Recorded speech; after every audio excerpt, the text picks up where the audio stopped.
அனைவருக்குமே வணக்கம். சற்று முன் கிடைத்திருக்கக்கூடிய ஒரு மிக மிக முக்கியமான ஒரு செய்தி ஒன்று வெளியாகியுள்ளது. கதரும் செந்தில் பாலாஜி திகார் சிறையில் அடைப்பு, சுட சுட அப்டேட். இது மாதிரி வந்து பார்த்தீங்கன்னா செய்திகள் வந்து வெளியே இருக்கு.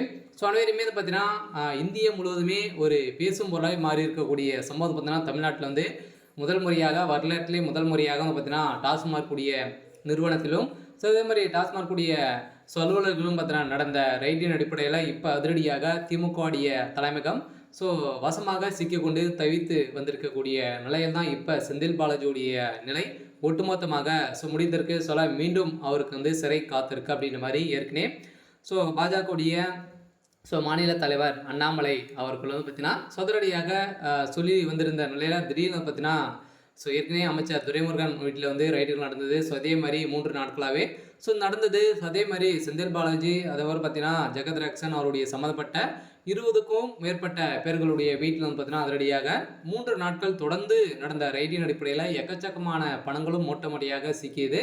இதன் அடிப்படையில் இந்த டாஸ்மார்க்குடைய ஊழல் வழக்கில் வந்து பார்த்தீங்கன்னா அதிரடியாக குறைந்தபட்சமே 1000 கோடிக்கு மேலே திமுகவுடைய தலைமையகத்துக்கு சேர்ந்திருக்கு அப்படின்ற மாதிரி இப்போ அமலாக்கத்துறை வெளியிட்டிருக்கக்கூடிய அறிக்கையின் அடிப்படையில் தான் இப்போ அதிரடியாக முதல்வர் ஸ்டாலின் அவர்களுக்கு வந்த ஃபோன் காலின் அடிப்படையில் திமுகவுடைய தலைமையகம் நாள் குறித்த கூடிய நிலை வந்து உருவாகியிருக்கு. செந்தில் பாலாஜி அவர்கள் உடைய கதை ஒட்டுமொத்தமாக முடிந்திருக்கு.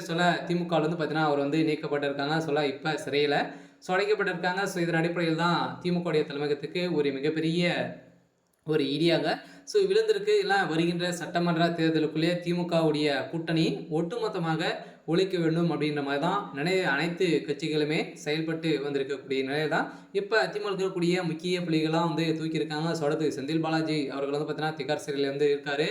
அவர் ஏற்கனவே பார்த்தீங்கன்னா நிபந்தனை அடிப்படையில் தான் ஜாமீன்லே இருக்கார். இருந்தாலுமே இப்போ அமைச்சராக ஏற்று இது வரைக்குமே ஒரு 2-3 மாதங்களிலே பார்த்தீங்கன்னா மெகா 1000 கோடிக்கு மேலே மெகா ஊழல் நடந்திருக்கு. இது வரைக்குமே 50,000 கோடிக்கு மேலே வந்து பார்த்தீங்கன்னா முதல்வர் ஸ்டாலின் அவர்களுக்கு கொடுத்துருக்காரு அப்படின்ற மாதிரி இப்போ அவருடைய டைரியில் சிக்கிய சம்பவம் தான் இப்போ அதிர்ச்சியை வந்து ஏற்படுத்தியிருக்கு.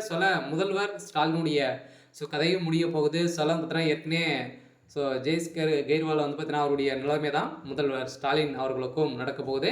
இதே மாதிரி மெகா ஊழல் நடந்திருக்கக்கூடிய ஒரு ஆட்சியாக தான் திமுகவுடைய ஆட்சி பார்க்கப்பட்டு வந்திருக்கக்கூடிய நிலையில் தான் இப்போ கூடிய விரைவில் செந்தில் பாலாஜியுடைய திட்டமிட்ட ஊழல் இதற்கான முழு பொறுப்புகளையும் தமிழக முதல்வரே ஏற்க வேண்டும் என இதுவரையும் அமைச்சர் செந்தில் பாலாஜி உடனடியாக பதவி நீக்கம் வந்து செய்ய போகிறாங்க அப்படின்ற மாதிரி தகவல் வெளியிருந்திருந்த நிலையில் தான் இப்போ நீக்கப்பட்டிருக்காங்க.